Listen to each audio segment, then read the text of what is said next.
and pick up on some of the SME conversations we've had to date, because another narrative I think we see around trade at the moment is this idea that it only benefits large corporations, as if there's something wrong with large corporations.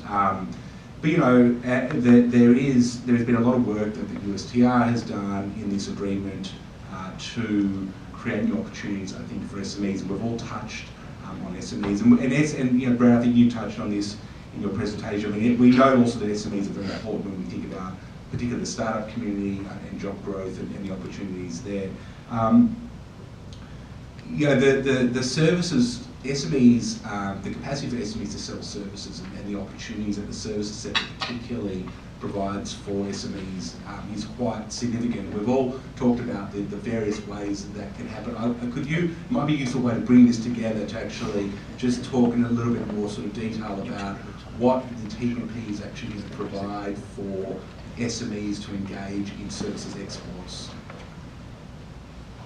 Well, let me just say briefly that I think that there is a very definite benefit for SMEs, and I think it runs across certainly the chapters that I mentioned, certainly cross-border services and investment to some degree, and e-commerce in particular.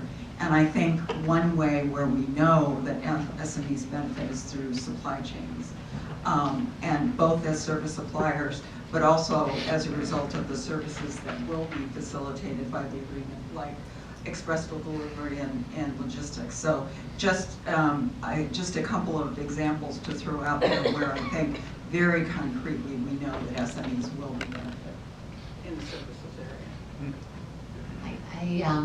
I don't think there's anything more to add, just because the reality is big companies can have fantastic lawyers, all the policy support to figure out the way around a lot of the challenges, understand the regulations to get products moving. It's the small and medium-sized companies that need it a lot simpler, need to not have those legions of people figuring out how to get their product into the market. They just need to be able to have it be simple, cost-effective, and have the standards be the same so that they can sell their product in more places. I think the TPP is a step absolutely in the right direction, from the border in terms of customs simplification and modernization to a lot of the tariff reductions that make it a lot easier for these companies to get their products into new markets, and making it more open in terms of places that those products can be sold. So it's fundamentally transformative for the small and medium-sized companies first and foremost, and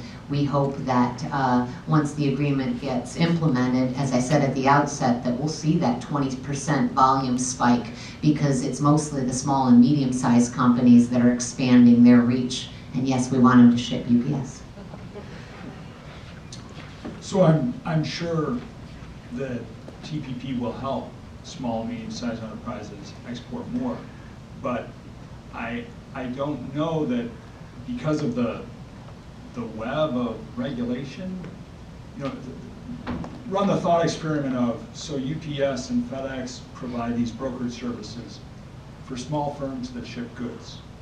So they handle the interaction at the border. That they deal with customs, they fill out the paperwork, and then they facilitate that cross-border thing.